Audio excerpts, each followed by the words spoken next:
Good evening, Facebook.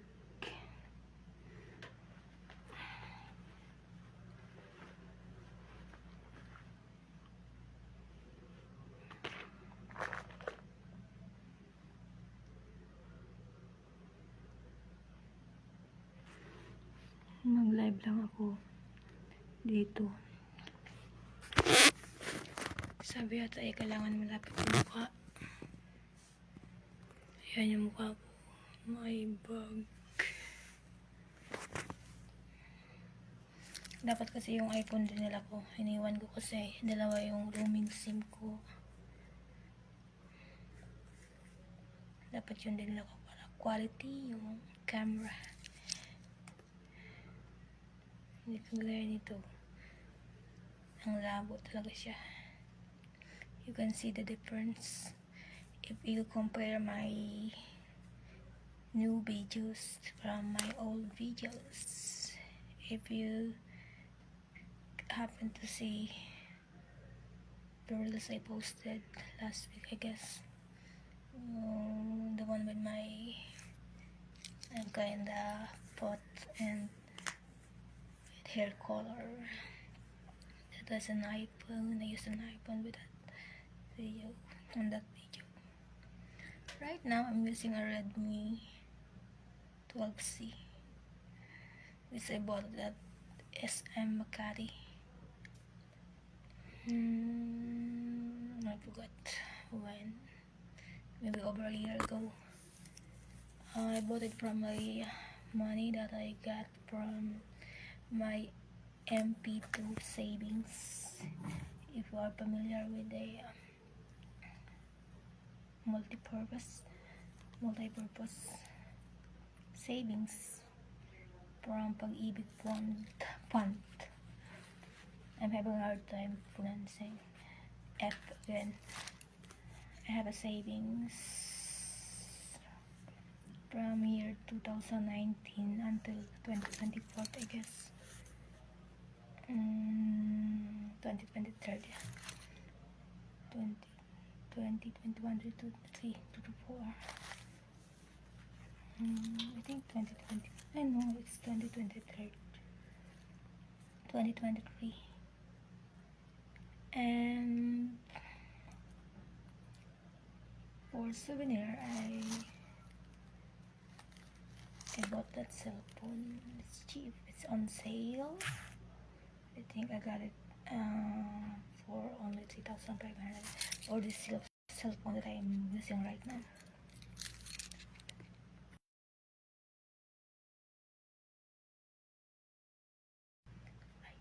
Maybe you can overhear my employer's voice at the background.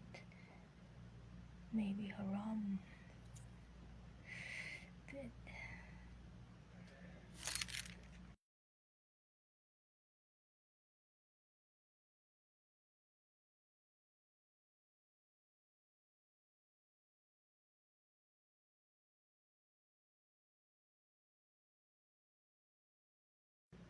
I don't know what is my fate in this place. Let's see. I'll see in the coming months. I'm gonna stay or what. We should have gone home. Nagte-thank you for calling na sana ako ngayon. Ang daming hiring. Until now, marami ako na-receive na emails from different companies that are hiring. They have like hiring every day. They're hiring every day actually. Because if you have an idea how it's like applying in a call center work, once you have the record on their file, and let's say that you are rejected, you applied, type walk in, and then you didn't pass the interview. Sometimes you won't pass the initial interview,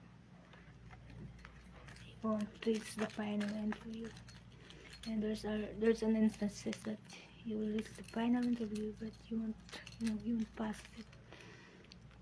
And then, because they have your information on file, after 30 days, they will reach out to you again if you are still interested to reapply. And if you are interested and you are lucky enough, or if you are lucky during your second try, then you will get hired. That's why I kept on receiving emails from different companies, because those are the companies that I have tried to apply before. I'm losing my English already. And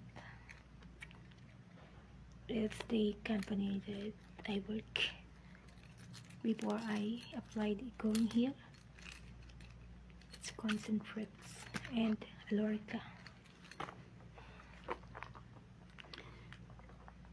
And I actually got hired from different companies, but the company that I work for like year and or months are Concentrix, Sykes.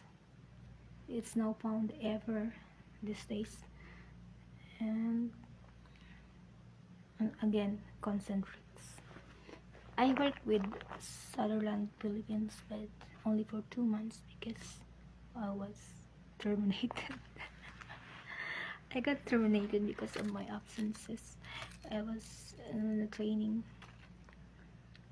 and if you are in a training, you are not allowed to have absences. Only one absence is allowed, but you can't, go absent or do absences for 3 consecutive days. And it happened. It's because of the game that I was getting addicted to during those days. I was on my day off. I went home. Go home. It's 2 days off. If you are working in call center, you have 2 days off. Nice, right? And then, yung pamasahe ko is pinanglaro ko pa rin. So, hindi ako napasok. It's my first time to get terminated. I received the email before I got up from bed. It's like, it was stern bird. But then the next day, I pretended that I still have work. I'm staying in dorm somewhere in BGC Taguig. And because I don't have to tell them, I don't need to tell them. If they know that I don't have work anymore, they will be worried that I can't pay the share or my share for the room that we are renting. And then the following day, I pretended that I was on my day off. And my main plan during that day is to go to the agency. It's going to Taiwan, I guess, or to Hong Kong. I've been, chatting with different agencies and my messenger, even if I'm still working. And that was my plan. Start telling this to go to the agency to report, so they can tell me what is needed, what I need to submit for requirements, if there is some. Of course there is. But going to the bus station or the bus stop of this BGC bus, if you are familiar with that one in Market, the BGC. there's an old lady that approached me or called me attention, and she told me, ma'am, maybe you want to apply, we're hiring. There's a lot of, people, what do you call this, headhunter along that area, and you can try to apply. But I told her I'm going to my agency. I'm going to the agency to report. But she insisted, can you give it a try? So,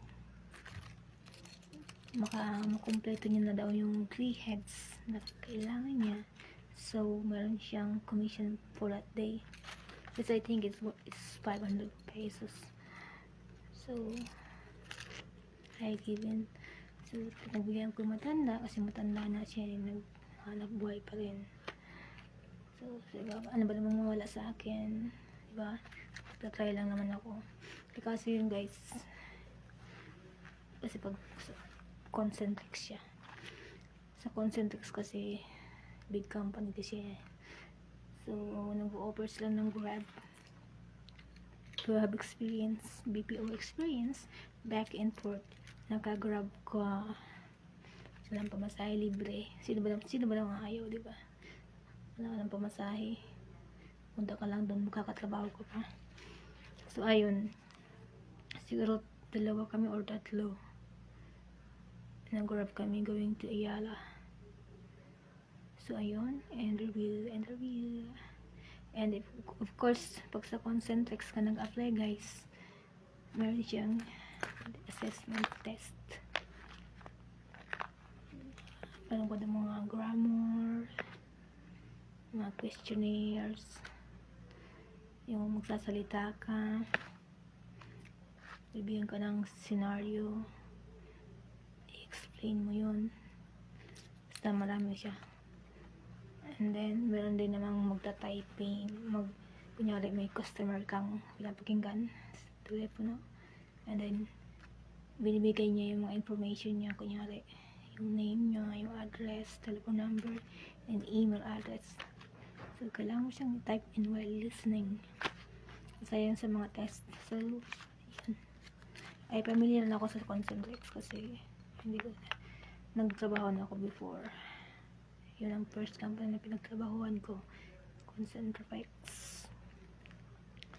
And so alam ko na, diba? And yung mga pronunciation, basta naman ako nun. Kasi pagdating sa typing, when it comes to typing, I'm not that good. Medyo mahina tayo sa typing talaga. Kasi yung kinalaman ko or knowledge ko sa computer is self-learned. I learned it by myself.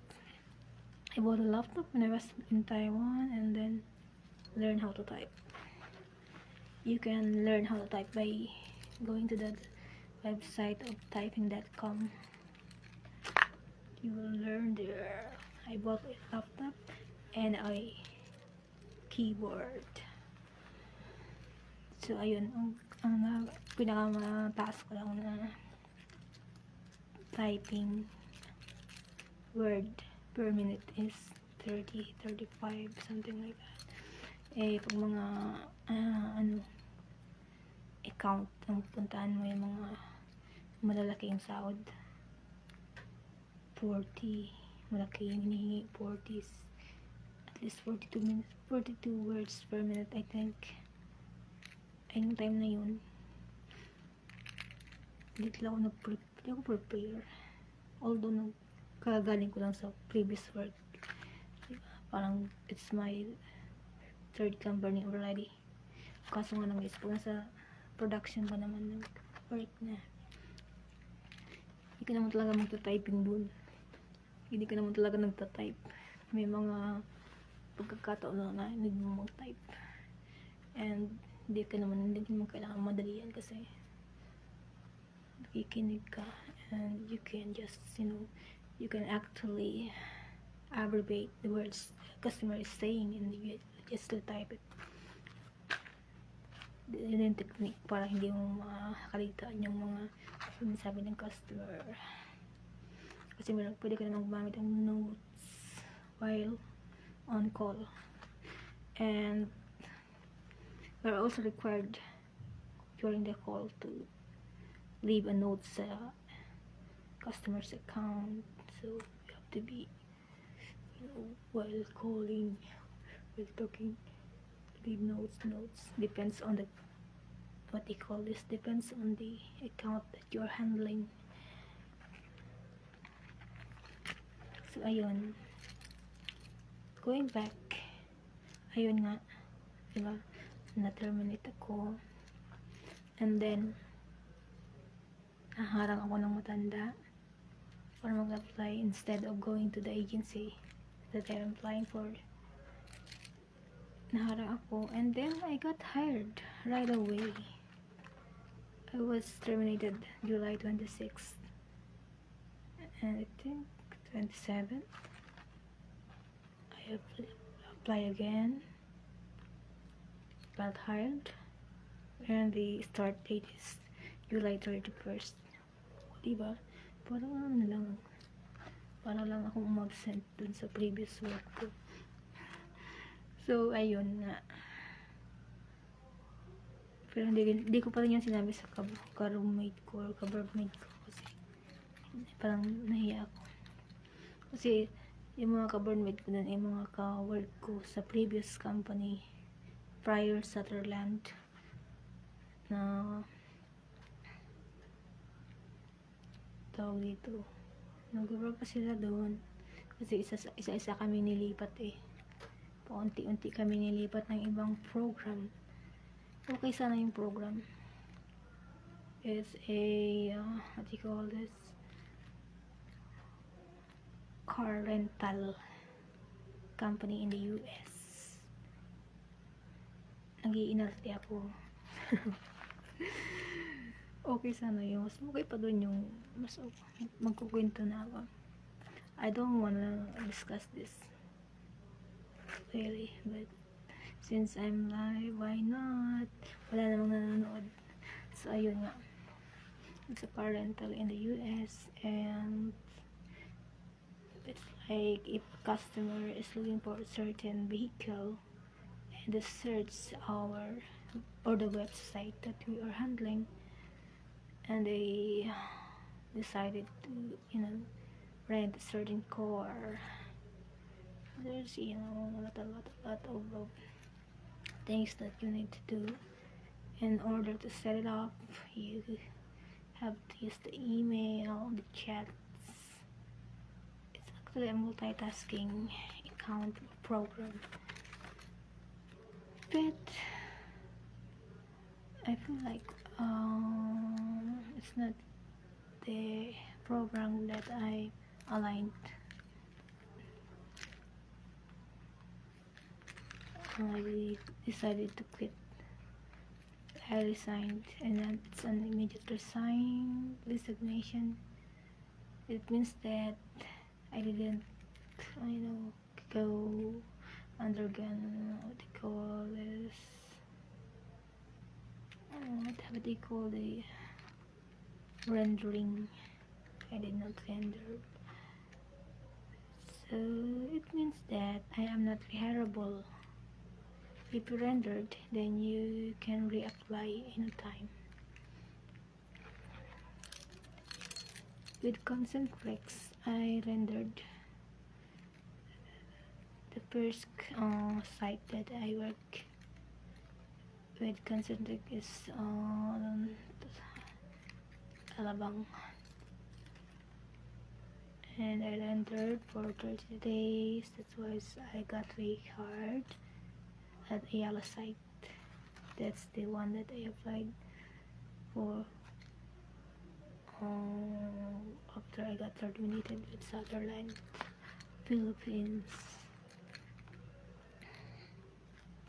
So yun nga guys, na hire ako right away during that day na tinawag ko ng matanda.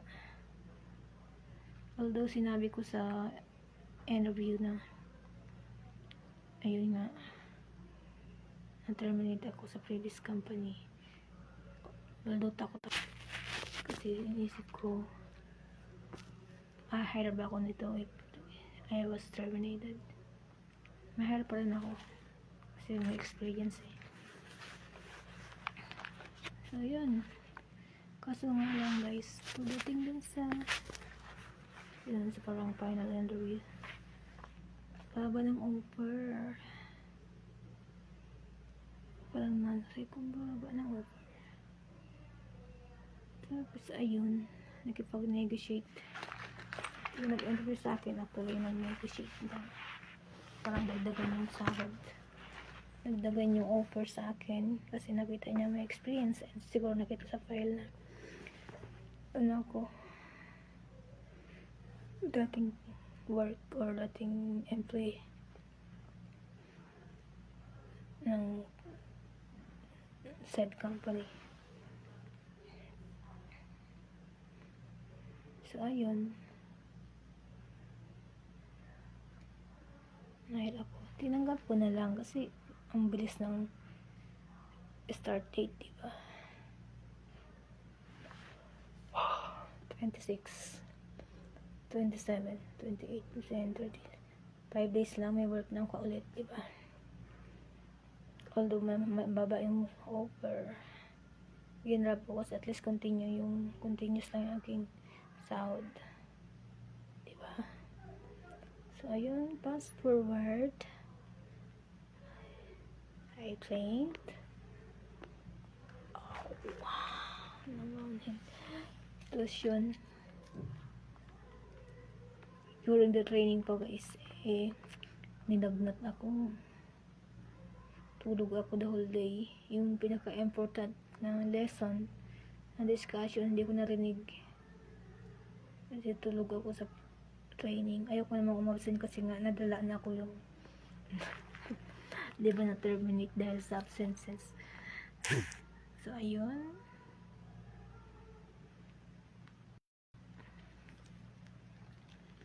yun nga, tawag dito, siyempre tapos na yung training. Sa training, pag mga games, alive na alive ako kasi ang dami kong knowledge when it comes to I love US. kaya ang lakas ng loob ko mag-apply sa call center kasi mahilig ako sa English, and yung pakikinig sa mga Amerikano ay hindi na ako hirap kasi mahilig ako manood ng mga English talaga ever since I was younger. Mahilig ko sa English. So yun nga na hired from this production. Ay yung account na na-handle namin is financial siya guys. Isa siyang magandang account. I mean, pag sa call center kasi isa yan sa magandang account. Sinasabi nila na kailangan kumuha ka talaga ng experience kasi pag nag-re-apply ka sa ibang company, malaki ang offer. So, among the US banks that mayroong nag-outsource sa Pilipinas or sa Philippines, yung na-handle ko ay yung pinaka-cheap. or yun lang siguro yung program na ang liit ng offer. Kung magaling ka lang dun sa nung kababawi hindi lahat ng agent wow, what's that? Hindi lahat ng agent nakakakuha ng incentives. Yun bang gagaling. Siguro kung nag-stay ako dun. What's going on? Oh my god, it keeps flashing.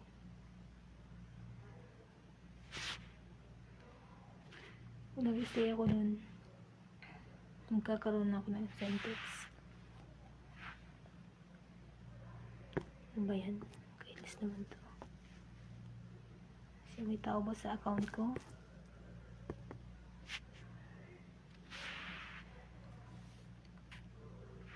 What's wrong with you? Nagsasalita siya. So, ayun nga. Bumabaliktad siya mag-isa. Hindi ko naman ginagalaw. So, yun nga guys. Yan yung pinaka-cheap na financial account or banking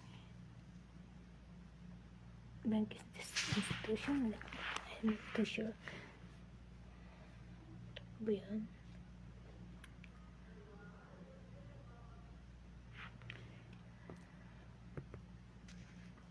So, ayun. And yung na-handle ko is credit card collection department pa. Kaya ako yung tipo ng taong maawain ang lula mo. Tapos maniningil araw-araw. Ang work is tawagan yung customer. Kunyari, overdue na. Or kailangan ng remind na malapit na yung pagbayad niya, yung due date. And most of the time, yung mga overdue, ang hirap magpag-usap minsan pag nasa mood. Agent tayo. Merong mga makunat na alam mo yung barya na lang nakikipagmatigasan. And tipong sasabihin ka pang scammer, you're scamming me. Ba't ko scam, diba? Tapos meron pang iba na ayaw ibigay yung details. Yung katotohanan kitang-kita namin details. Kitang-kita namin lahat. Yung pati yung kanilang pati yung yung security code parang nakabalandra na sa account. Kumbaga kailangan lang nilang i-verify to make sure na sila nga yung kausap namin or sila yung may-ari ng account.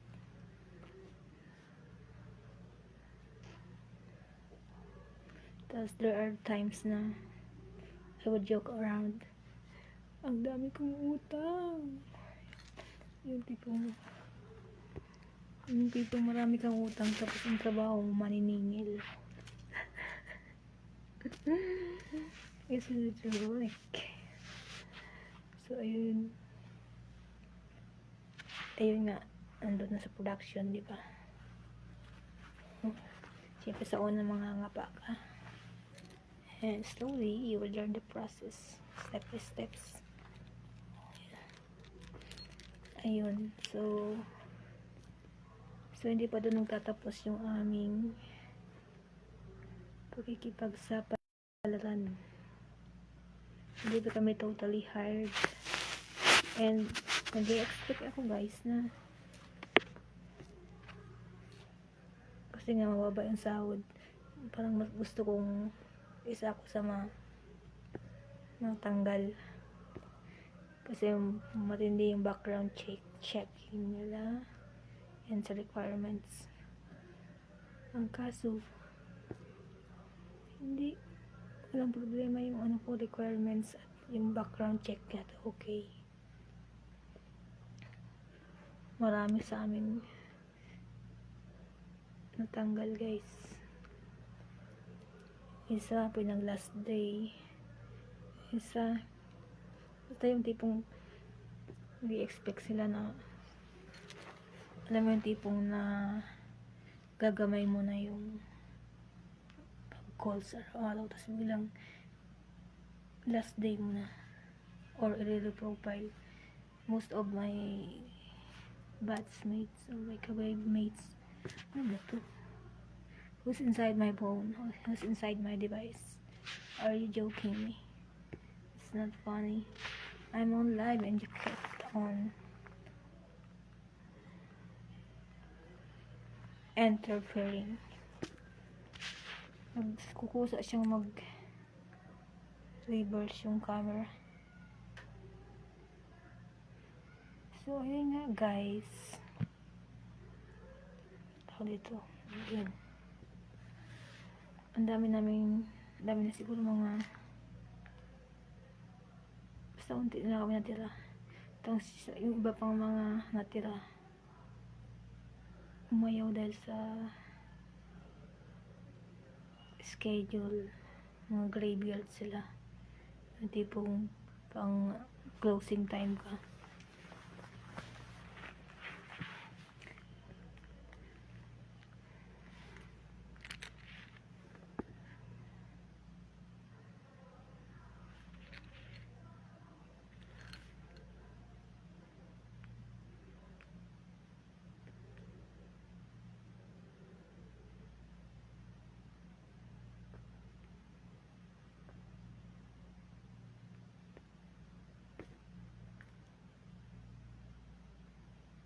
Nangyari dito.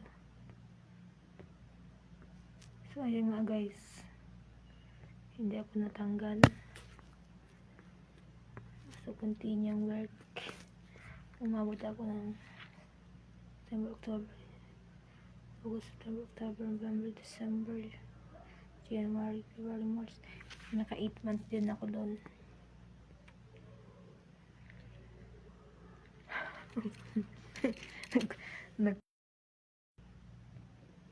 Nagkwento-mood ang lola mo. Nagkukwento-mood ang lola mo kahit na lang nanonood. Hello. Yung cellphone ko nagbabalik-baliktad.